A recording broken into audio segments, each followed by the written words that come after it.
చంద్రబాబు నాయుడు గారికి పాలన మీద పట్టు కోల్పోయారా అని అంటే అవుననేటువంటి మాట ఆయన భజన మీడియానే చెప్తూ ఉంది. ఆయన భజన మీడియా చంద్రబాబు నాయుడు గారి పాలన మీద పట్టు కోల్పోయారని చెప్పడం లేదు, కానీ ఆయన ఎమ్మెల్యేలు మాట వినడం లేదు అనేదని చెప్తున్నారు. అంటే దానికి తేడా ఏముంది? చిల్లు కాదు తూటు అన్నట్టుగా ఉంది, అంతే తప్ప మరొకటి కాదు. సో మొత్తంగా చూస్తే ఆయన పాలన మీద పట్టుకోల్పోయారనేది వాళ్లే చెప్తున్నారు.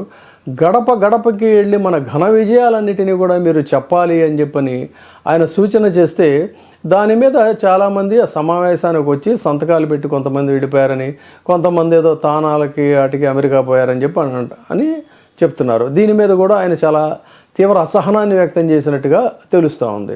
సో ఇది అక్కడతో ఆగిపోలా. ఈ సమావేశం మీద ఇలాంటి విమర్శలు రావటం, ఈయన దానికి తీవ్ర నిరసన తెలియచేయటం ఇవన్నీ జరిగిన తర్వాత మరుసటి రోజు కూడా మళ్ళీ అదే భజన మీడియా చేసింది ఏంటంటే ప్రత్యేకంగా గోదావరి జిల్లాలని వీళ్ళు ఎయిమ్ చేసుకున్నారు.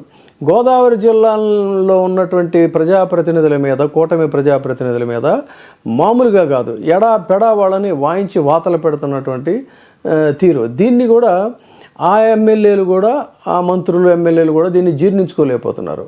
ఒకవైపు తెలుగుదేశం పార్టీ భజన మీడియా అని చెప్తూ మమ్మల్ని మళ్ళీ వేరు చేసి మా ప్రతిష్టను ఎందుకు మీరు మసకబారుస్తున్నారు, ఎందుకు దిగజారుస్తున్నారు అని వాళ్ళ ఆగ్రహం వ్యక్తం చేస్తున్నారు. మరి ఎక్కడ ఇదైందో? చంద్రబాబు నాయుడు గారిని, ఆయన కుమారుని సేవ్ చేసేటువంటి క్రమంలో ఎమ్మెల్యేల మీద ఈ రకంగా దాడి చేస్తున్నారా? లేదు హిడెన్గా తమ ఆధిపత్యాన్ని కూడా మీరు జీ హుజూర్ అనాలి, అధినాయకుల్లాగానే మీరు మమ్మల్ని విస్మరిస్తున్నారనే దాన్ని ఒక హెచ్చరికగా చేశారా ఈ మీడియా అనేది అయితే తెలియడం లేదు. కానీ వాళ్ళు చెప్పిన ప్రకారంగా చూసుకున్నట్లయితే ఉభయ గోదావరి జిల్లాల్లో అటు జనసేన ప్రజాప్రతినిధులు కానీ, తెలుగుదేశం పార్టీ ప్రజాప్రతినిధులు కానీ సంవత్సర కాలం లోపు ఎన్నికలకు ముందు అప్పులు చేసి, ఇవన్నీ వాళ్ళే చెప్పిన మాటలు, మనం అన్న మాటలు కాదు, వాళ్ళ మీడియాలో ప్రసారమైన మాటలనే నేను మళ్ళీ తిరిగి ఉటంకిస్తున్నాను. బిఫోర్ ఎలక్షన్స్ ఎన్నికల్లో పోటీ చేయడానికి అప్పులు చేసి మరి వాళ్ళు నిలబడిన స్థితిలో మేము ప్రజాసేవ చేస్తాం, అది చేస్తాం, ఇది చేస్తాం అని చెప్పని అధికారంలోకి వచ్చిన సంవత్సర కాలంలోనే అది వ్యాపార వాణిజ్య భవన సముదాయాలని వాళ్ళు కొంతమంది కట్టుకుంటున్నారంట. కొంతమంది పెద్ద పెద్ద రాచరిక పోకడలతో ఉన్నటువంటి భవంతుల్ని కట్టుకున్నారు, ఎడాపెడా దోచుకుంటున్నారు అనేటువంటిది వాళ్ళు చెప్తున్నమాట. అంటే ఇంత పెద్ద మొత్తంలో వీళ్ళు దోపిడీ చేస్తూ ఉంటే మమ్మల్ని విస్మరిస్తున్నారనేటువంటి బాధ ఏమైనా వీళ్ళకు ఉందా? కాదు అన్నట్లయితే నిజంగానే చిత్తశుద్ధితో మీరు వాళ్ళని నిలదీసి ప్రశ్నిస్తున్నారా? అలా నిలదీసి ప్రశ్నించినప్పుడు కొంతమందిని చెప్పే బదులు ఓపెన్గానే జగన్మోహన్ రెడ్డి ప్రభుత్వంలో ఏమి చేయకపోయినా వాళ్ళ పేర్లు, వాళ్ళ ఫోటోలు వేసి చెలవల పలవలు కథనాలు రాసి ప్రసారం చేసేటువంటి మీరు మరి వాళ్ళ పేర్లు చెప్పడానికి మీకు వచ్చిన ఇబ్బంది ఏంటి?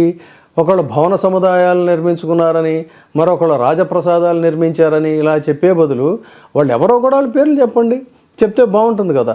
సో మొత్తంగా కేవలం ఒక మంత్రికి మంచి మార్కులు పడినాయంట, ఒక మంత్రికి మంచి మార్కులు పడినాయి అంటే బహుశా ఏంటంటే నీకు 15 చెప్పినటువంటి ఆయన కమిటెడ్గా పనిచేస్తాడు కూడా, బహుశా ఆయన అయ్యి ఉంటాడు.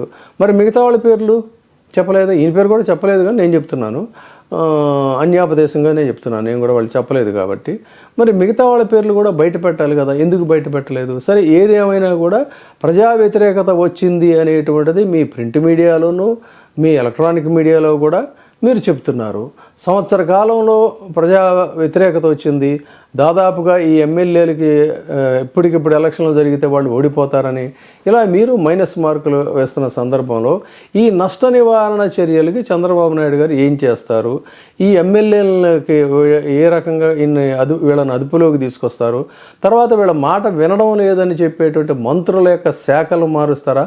లేదంటే అసలు వాళ్ళ పదవులే పీకేసేసి మరొకళ్ళకి అవకాశం ఇస్తారా? ఆ విధంగా కొంతమంది మంత్రులను తీసేయడం కోసం అని చెప్పిన మీడియా ముందుగా వాళ్ళ మీద ఇలాంటి స్టోరీలు బిల్డప్ చేస్తున్నాయా అనేది వేచి చూడాలి. Thank you.